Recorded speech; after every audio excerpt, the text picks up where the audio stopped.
servo, certo? Servo, quer dizer, aquela pessoa na antiguidade, certo? Na Bíblia, o servo era caracterizado como um escravo mesmo, só que era escravo. Por exemplo, como é que se identificava, imaginemos aí, há 2017 anos atrás, no tempo de Cristo. Imaginemos que tarrafas existissem, certo? Claro que não existia, mas imaginemos que ela existisse há 2017 anos. Então, de repente, para identificar nos moldes da cultura judaica, na cultura de Israel, do povo de Israel, na época de Jesus, como é que se identificava a pessoa que era um servo, um escravo? A orelha furada, certo? Tinha uma orelha furada. Colocava-se uma espécie de uma bola na orelha dele, e onde ele fosse visto, sabia que ele tinha, como se fosse um boi marcado, certo? Como se fosse uma vaca marcada, certo? Um animal marcado. Ele tinha a orelha furada, uma argola, e ali identificava-se que aquele cidadão tinha um dono, certo? Tinha um senhor, e alguém sobre a vida dele. Jesus, quando ensina sobre o servo, Jesus ele quer dizer o seguinte: olha, você, agora no sentido espiritual, não no sentido da época, no sentido espiritual. Jesus quis dizer o quê? Que no sentido espiritual nós, todos aqueles que são de Cristo, são propriedades exclusivas de Deus, como diz a palavra dele, são igreja, são povo eleito, são morada do Espírito Santo, remidos no sangue de Cristo, lavados, estes são servos de Deus, ou seja, são escravos no sentido de servir a Deus em todo o tempo. Por isso que nós não podemos nos excluir, não tem como. Por exemplo, eu não posso dizer, eu vou deixar de ser pastor, agora eu vou ser um empresário. Por quê? Porque Deus me designou, me vocacionou para ser pastor do seu povo. Então eu não posso negar aquilo que Deus me chamou, porque aí eu vou adquirir para mim um grande problema com Deus, certo? Disciplina, um monte de coisas, de problemas, porque Deus designou para tal função, para tal coisa, certo? As características do servo é isso, certo? O servo do Senhor é aquele servo, né? Que não tem direito de ter direito algum. Olha só que frase interessante a gente pensar. O servo não tem direito de ter direito algum. Você entendeu? Por exemplo, Filemon, né, a carta que Paulo escreveu a Filemon, tinha se não me falha a memória, tinha um escravo chamado Onésimo. Onésimo era escravo de Filemon, fugiu do seu patrão, fugiu do seu senhor, fugiu do seu dono. E aí, ele, ao fugir, ele ficou com a dívida maior. Ele, por ser escravo, já devia. E fugindo, ficou mais com a dívida ainda maior. Você está entendendo? E aí, um dia da vida dele, ele foi preso e foi parar no cárcere, na prisão, juntamente com o apóstolo Paulo. Foi parar com o apóstolo Paulo na prisão. Paulo evangelizou aquele rapaz escravo, Filemon, e Paulo, quando ele foi solto, aquele rapaz, aquele homem, quando foi solto, Paulo disse a Filemon: receba-o como se você estivesse recebendo a mim. E tudo que ele estiver lhe devendo, coloque na minha conta que eu pago. O que é que aprendemos com isso? Que o Senhor Jesus, ao lhe comprar, certo, do mundo, ao lhe tirar do mundo, certo, você era escravo do pecado. Você entendeu? Você era escravo do pecado. Você é escravo da sua mente perversa. Você era escravo de tudo que passava na sua mente. Você ou fazia ou planejava fazer de maldade. Você era escravo. E aí o que é que Jesus fez? Comprou a sua vida com o seu precioso sangue, pagou a sua dívida e hoje você é livre. Certo? Hoje você é um servo de Deus, mas livre. Um servo livre. Você não deve mais nada a ninguém. Principalmente você não deve nada ao diabo. Tá? Então nós vamos ver agora assim características de um mau servo. Tá? Algumas características de um mau servo. Certo? Vamos começar por Faraó. Faraó era um servo, era um líder. Vamos imaginar que ele não era servo, era um líder, certo? Que não era servo, característica controladora. Você sabe que é uma pessoa que é controladora? Você tem uma ideia mais ou menos de uma pessoa controladora? Os irmãos têm mais, imagina mais ou menos uma pessoa que gosta de controlar. Pois é, Faraó era um controlador nato, um exímio controlador. Um camarada que sabia controlar a vida. De verdade, se você observar na Bíblia, milhares de pessoas eram controladas só por um homem só chamado Faraó. O camarada era especialista em controlar gente. Controlava toda a nação de Israel. Na verdade, vou acrescentar mais, certo? Durante 400 anos, os faraós mostraram como líderes, como são grandes controladores. 400 séculos. Cada faraó que passou nesses 400 séculos foram líderes controladores. E um líder controlador não é um bom líder, não é um servo de Deus. Tá certo? Há uma frase que diz assim, abra a sua Bíblia em Êxodo, capítulo 5, 1 a 14, certo? Vamos ver a característica de Faraó em ser controlador, em ser um camarada que controla a vida dos outros. Bom, vamos ver aí. Porém, tem uma frase que Henry Owen disse assim, a frase: parece mais fácil ser Deus do que amar a Deus. Mais fácil controlar pessoas do que amar pessoas. Vou repetir para você gravar essa frase. Talvez você encontre na internet.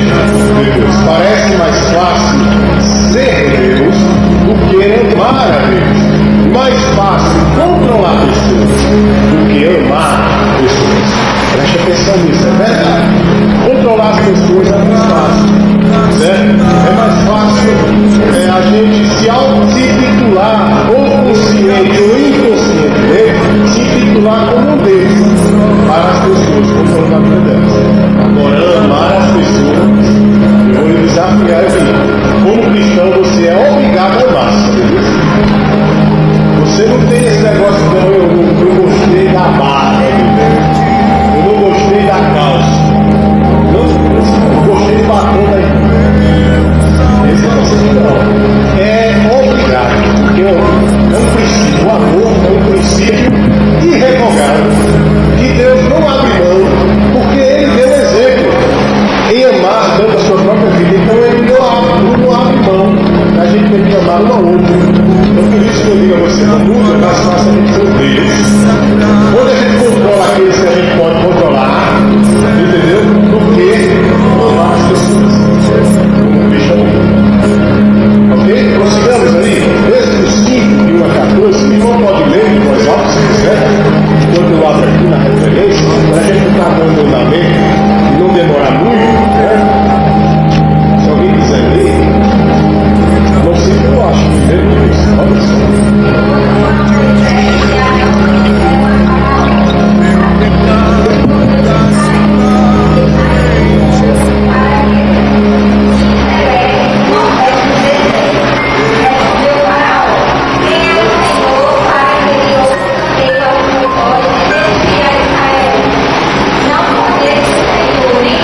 fazer o tijolo. Quer dizer, antes tinha pessoas que pegavam a palha e levavam até ele para fazer os tijolos. Agora ele manda os próprios que fazem os tijolos e pegar as palhas para fazer o tijolo. Quer dizer, aumentou o trabalho, o peso, o sacrifício. A ideia é: eu sou um Deus e ele não é Deus.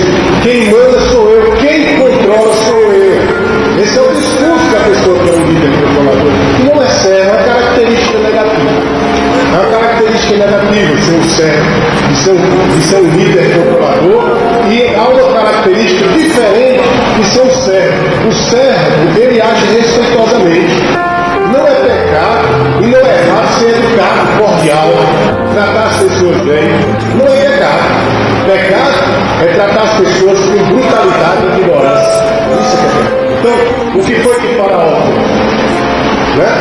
Descontrolado, preocupado com tudo que ia acontecer, castigou com mais peso, com mais trabalho, com mais opressão sobre o povo, para que o povo ficasse com mais castigado, mais cansado, mais afadigado do campo da trabalho. Que coisa horrível. Isso não é uma boa característica para um servo de Deus. Tá bom? Ser um líder controlado. No Antigo Testamento houve também alguns líderes que eram controladores, além de Faraó. Alguns, por exemplo, Saul, rei Saul era um rei controlador e feiticeiro. Por exemplo, em 1 Samuel, capítulo 15, certo? Versículo 1 ao 31, Deus deu uma ordem a Saul que ele fosse arrasar todas as cidades, com seu rei, com seus servos, com todos que estavam lá. E o que foi que ele fez? Ele matou quase todos, poupou o rei e alguns bois e bichos que eram, aos olhos dele, bons, que você tudo. O que é que Deus queria com isso? Será que Deus, poxa, a gente pode pensar, poxa vida, será que Deus é tão cruel assim? Não. A questão é que quem faz nascer o ser humano, o bicho, é Deus. E ele sabe o que faz. E a gente não deve questionar isso. A questão é, Deus queria saber e ver a obediência de Saul. Até onde é a obediência? Deus testou Saul. E aí Saul poupou, Samuel foi lá, cheio do Espírito. Chegou até Saul e disse: por que você não fez do jeito eu te ordenei a fazer? Agora, por causa disso, perdesse o teu reinado. Naquela época, é interessante isso aqui, para você gravar na sua mente, porque existem doutrinas distorcidas da lei. Naquela época do Antigo Testamento, certo? Isso aqui é uma questão para a gente abrir um parênteses e falar um pouco do Espírito Santo, porque assim, em Saul, quando Deus abandonou Saul, o Espírito de Deus afastou-se, retirou-se de Saul, saiu de Saul, do Espírito.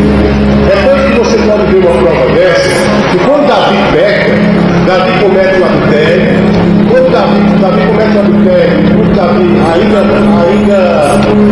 premedita a morte do marido da mulher que adulterou, Urias,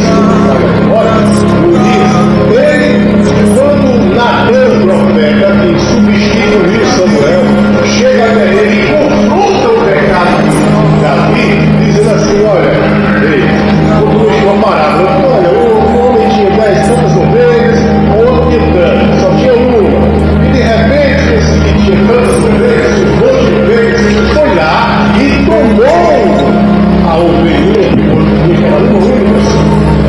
Aí Davi tinha um senso de justiça, né?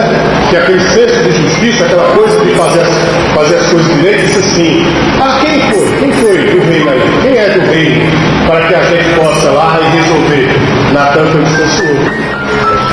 O Senhor tinha tantas concubinas, tantas esposas, tantas que fossem ainda tomar mulher do Urias. Né? Então, o que é que eu quero dizer com isso? No Salmo 51, se você quiser observar, acho que o versículo 17, 16, 18, a oração, porque os salmos são orações e cânticos. Ele diz assim no Salmo 51: não retire de mim o teu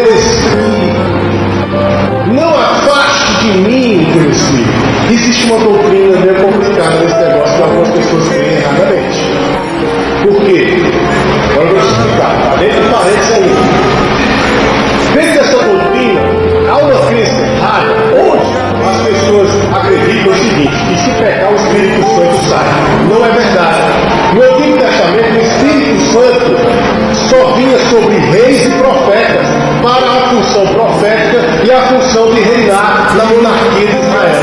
Ele não vinha para fazer morada. Lá no Novo Testamento, quando Jesus diz ali, capítulo 15, 16, 17 de João, certo? Jesus diz: é preciso que eu vá. Você vê essa promessa no Bíblia. Não existe essa promessa do Antigo Testamento de vir um Consolador.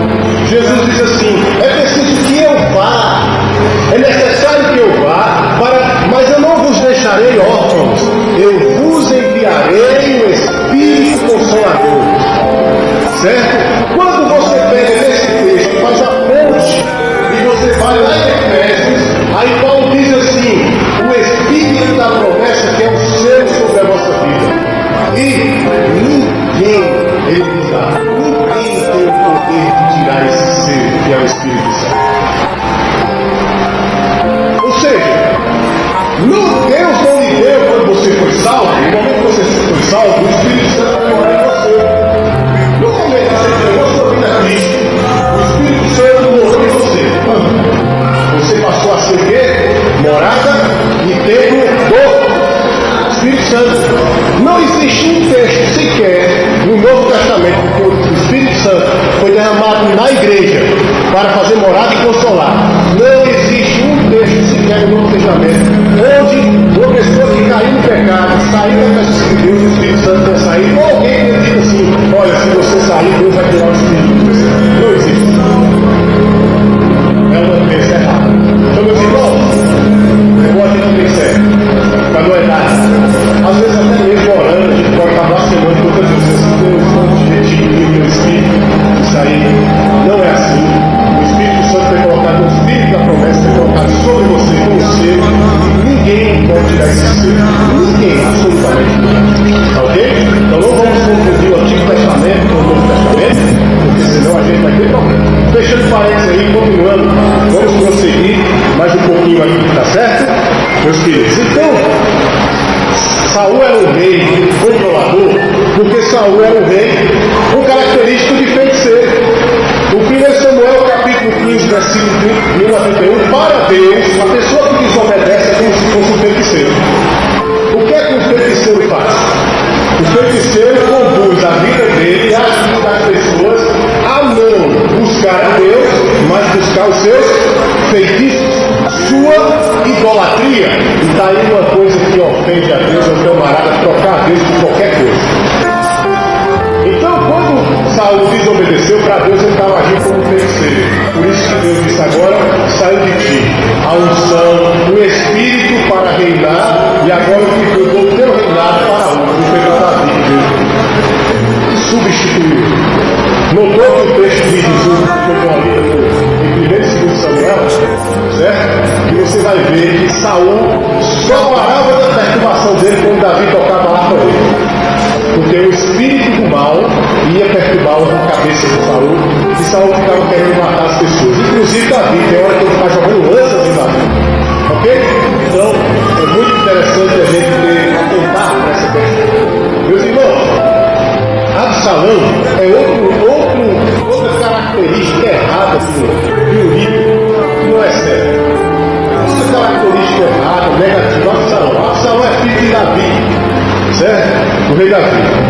Absalão desejou vingança por sua mãe, por sua irmã, certo? Davi, no caso, com concubinas e com esposas, e naquela época podia, e hoje, lá, no Novo Testamento, já fechou-se as portas e o homem já não pode casar mais com muitas mulheres, mas com uma só mulher. Assim, a figura de Cristo, por exemplo, Cristo tem a sua única noiva. Assim deve ser o homem com a sua mulher. O homem tem apenas uma mulher. Antigamente podia, na época dos reis. Por isso que a gente não pode pegar muita coisa do Antigo Testamento e aplicar não, senão a gente vai virar bagunça. Certo? Então, vira uma bagunça grande, né? E aí nós temos que fazer o seguinte, entender o seguinte: Jesus fechou as portas e disse: assim como eu amo a minha noiva, marido, está lá em Efésios, se me fala glória, ame a sua esposa. Esposa, ame os seus maridos. Entendeu? O seu marido, né? Quando ele fala no plural, mas está se referindo àquela igreja, tem vários maridos, vários esposos, mas ele está dizendo individualmente, certo? Casal por casal, não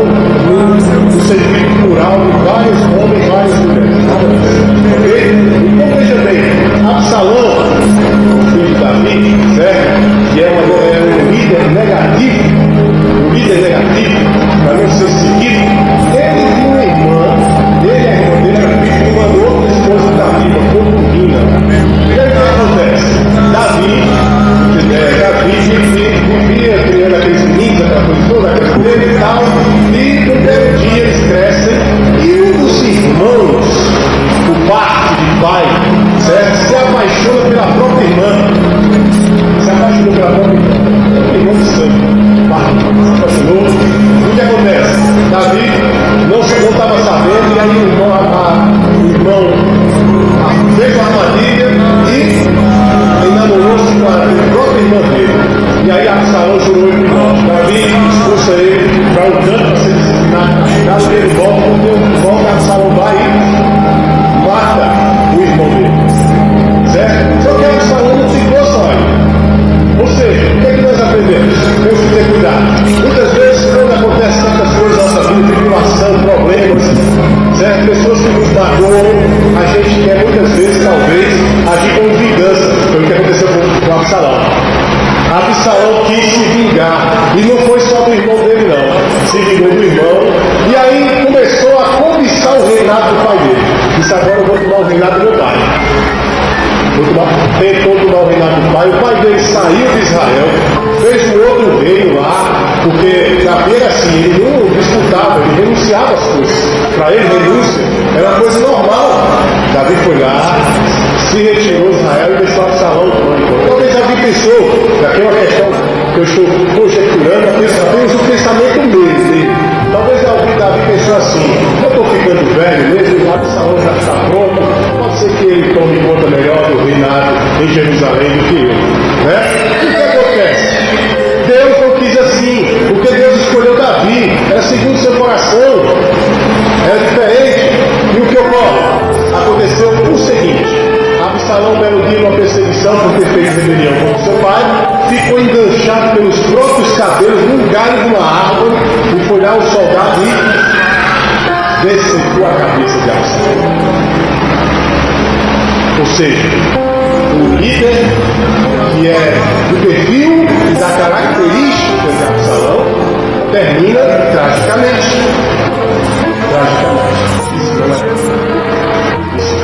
Não é. Ok? Agora vamos traçar aqui o que é o servo, que realmente a Bíblia aprova. O servo dos servos, Jesus.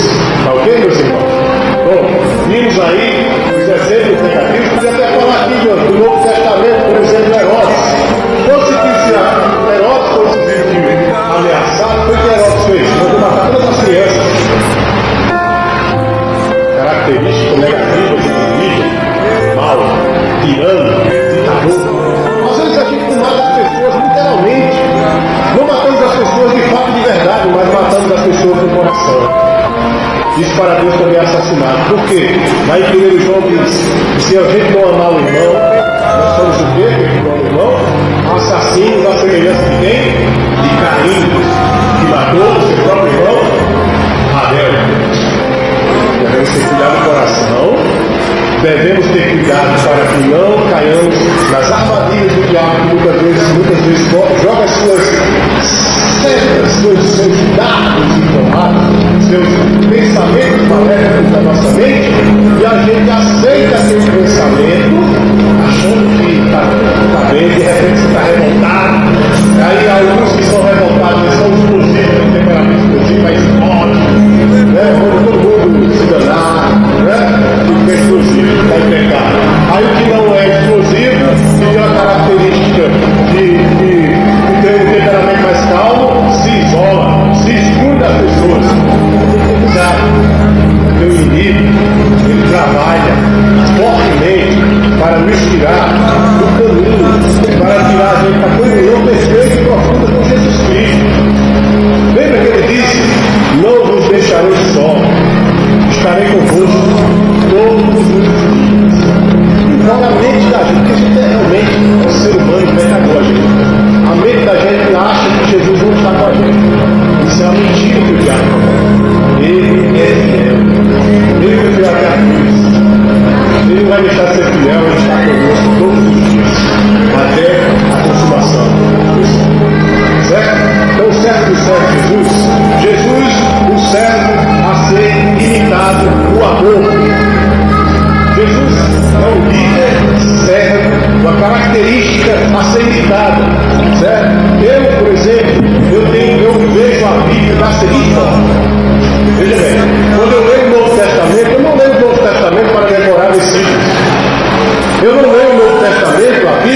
para decorar textos, histórias. Sabe como é que eu leio a Bíblia? Hoje. Eu já fiz tudo isso, decorava versículos, sabia as histórias, tudo isso, já fiz. Sabe o que eu faço hoje? Eu leio a Bíblia olhando as práticas, a forma, o jeito, o andar, o cheiro, o jeito, a forma de ser de Cristo. É uma diferença muito grande. Se você começar a ler sua Bíblia agora em 2017 e for fiel a ela até o final do ano, ou janeiro de 2018, você vai notar uma coisa. Você vai notar uma coisa. Se você ler nessa perspectiva e colocar a sua vida, certo? Em imitação a Cristo, você vai notar muita diferença. Primeiro, porque o seu ego vai morrer. Segundo, que você vai constranger as pessoas, porque as pessoas hoje estão mais procurando o egoísmo, certo? A mágoa, a amargura, a angústia, do que o amor. Se você imitar o certo do certo, Jesus, do amor, você vai ver como as pessoas vão lhe perseguir. Você está ficando doido, isso é louco. Mas é necessário. Paulo disse: sejam meus imitadores, como eu sou de Cristo. Olha a beleza da vida de Jesus. Olha isso. Imite. Faça a sua parte. Você vai ver que é mais leve. Como ele diz: o meu Pai é leve. Outra característica de Jesus é: Jesus nos mostra a humildade certa, lavando os pés dos seus discípulos. João 13, de 1 a 20. Olha, os rabinos, os mestres do judaísmo, esperavam ser servidos, esperavam que as pessoas lavassem os pés delas, esperavam tudo para si. Jesus fez o contrário, mandou seus discípulos sentarem, tirou o pano da sua túnica e saiu lavando os pés de cada um dos seus discípulos. Está notando a diferença entre o tirano líder e o líder que é servo, que se espelha em Jesus? Há uma diferença muito grande. Há uma diferença. Faraó ia querer que as pessoas lavassem o pé dele. Talvez Faraó sentisse até nojo de algumas pessoas, quisesse nem chegar perto dele. Aquele filme lá, Os 300, filme 300, tem um momento que o Leônidas está lá na batalha e o Artaxerxes chama ele, né? E aí ele desce o Leônidas e se acha deles. O Xerxes, assim, é um princípio forte, que é o líder sério, o verdadeiro líder sério, e o verdadeiro líder tirano, que é mau, ele desce lá, né? Vai diante de Leônidas e diz assim: quero que você seja o meu general, o comandante.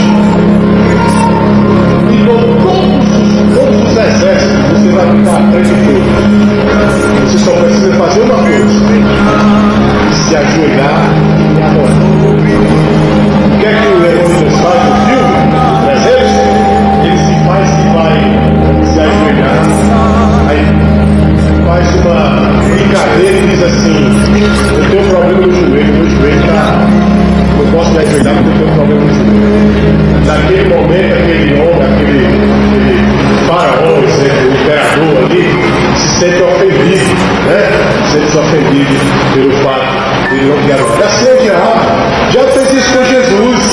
O diabo, lá no capítulo 4 de Mateus, e nos evangelhos mostra, alguns evangelhos mostram, que o diabo disse: olha, só preciso fazer uma coisa, você me adora, que eu lhe dou todos os reinos do mundo. O líder tirano, o ditador, ele quer ser adorado. O líder servo, ele quer transferir amor, ele quer viver num ambiente de amor, ele quer andar em amor com todas as pessoas. Seja humilde, servo amoroso, servo humilde. Jesus mostra também quanto a ser servo deve oferecer. Quanto custará para um servo? Abre aí Lucas 9, 3. O que é que custa para ser um servo, meu irmão? Ser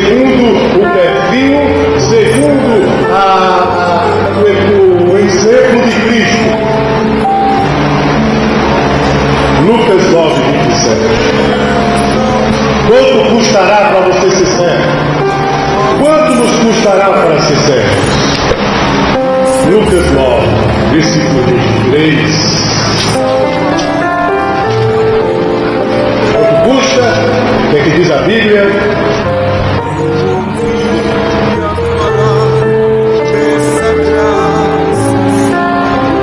E Jesus proclamava às multidões: se alguém deseja seguir-me, negue a si mesmo, tome a sua cruz dia após dia, caminhe após mim. Quanto custará no servo de Cristo?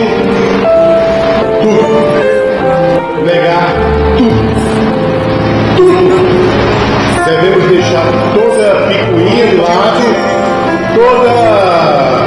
todo achismo, toda coisa que atrapalha, certo, andar com Cristo, porque devemos a cada dia negar a nossa natureza. Custará tudo.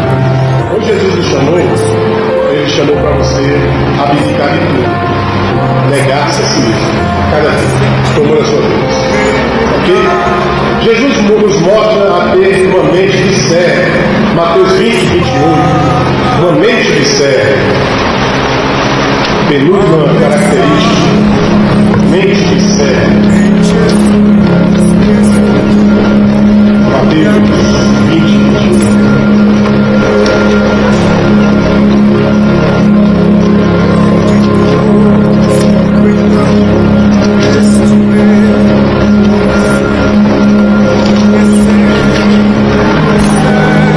Assim como o Filho do Homem que não veio para ser servido, mas para servir e dar a sua vida como único resgate. O que devemos fazer quando vamos à igreja para servir a Cristo? Está disponível a só servir e não reclamar, não cobrar, só servir. É um privilégio, só servir. Nada de reclamação, só servir. Porque Jesus veio para servir, não para ser servido. Sempre Deus.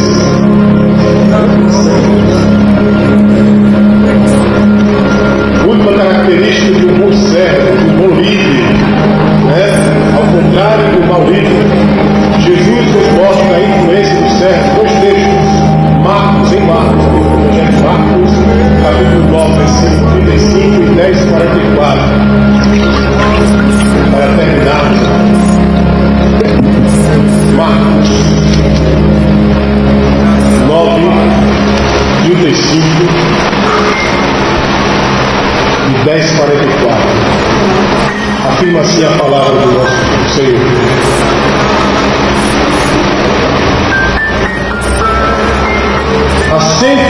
Assentando-se Jesus, reuniu os 12 e lhes orientou: se alguém deseja ser o primeiro,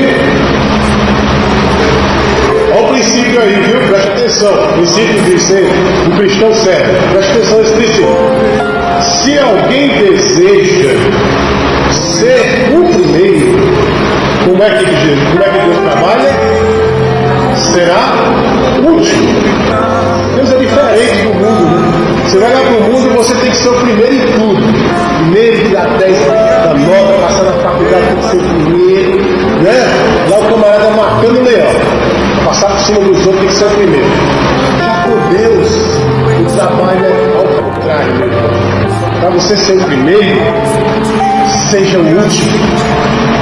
Ou seja, Deus não está olhando para o que estava na frente não, viu? Deus está olhando para o que estava atrás.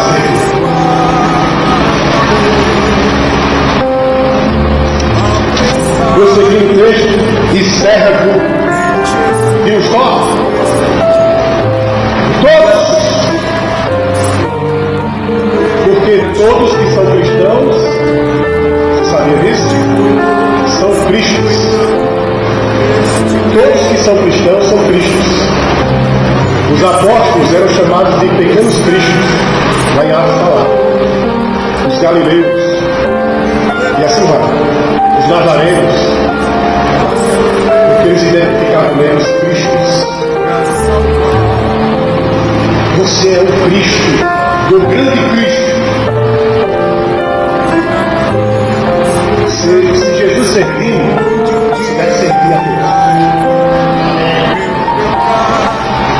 Quem sou eu para questionar isso? Concluindo o verso 44, texto bíblico.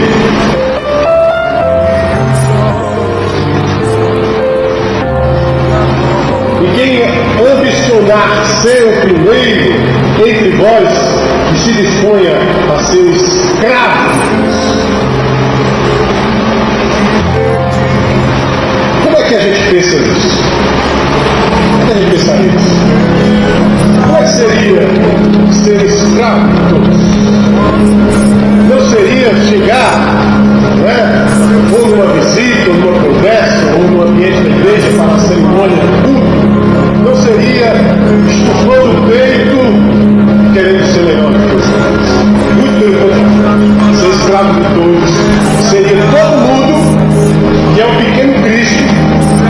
Todo mundo buscar saber o que é que o outro precisa. Um perguntando, como diz lá em Atos, todos em comum. Principalmente, viu? Não é as coisas materiais só não. Principalmente o sentimento fraternal, o sentimento de amor. Se preocupar um com o outro. Mas saiba, o desafio nosso hoje, no século XXI, concluindo, o desafio hoje do século XXI, da igreja, é matar o egoísmo e amar. Jesus disse: se são meus discípulos, se vocês são meus discípulos, vocês provarão que amarão uns aos outros. Devemos sair daqui questionando, quero que vocês saiam daqui se perguntando. Agora eu vou te dar o desafio, vou te confrontar. Você deve sair daqui hoje se perguntando: eu sou discípulo de Jesus mesmo? Porque eu vou dizer uma coisa para você mesmo: ser crente é fácil. Ser crente, você pode ser em qualquer esquina, em qualquer igreja.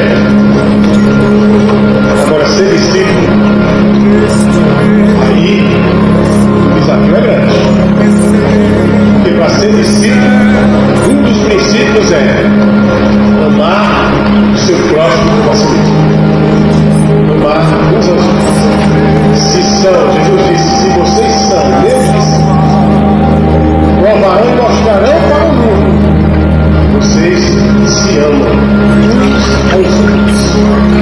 Eu queria que você, agora nesse momento, se levantasse do seu lugar e a pessoa que está ao seu lado, esquerdo, direito, você tirasse um tempo de oração com ela. Ore pela vida dela. Não pergunte nada. Não precisa você saber nada. Apenas ore por ela. Ore por ela. Pergunte para ela assim, posso orar por você? Eu não sei a tua necessidade, mas Deus sabe.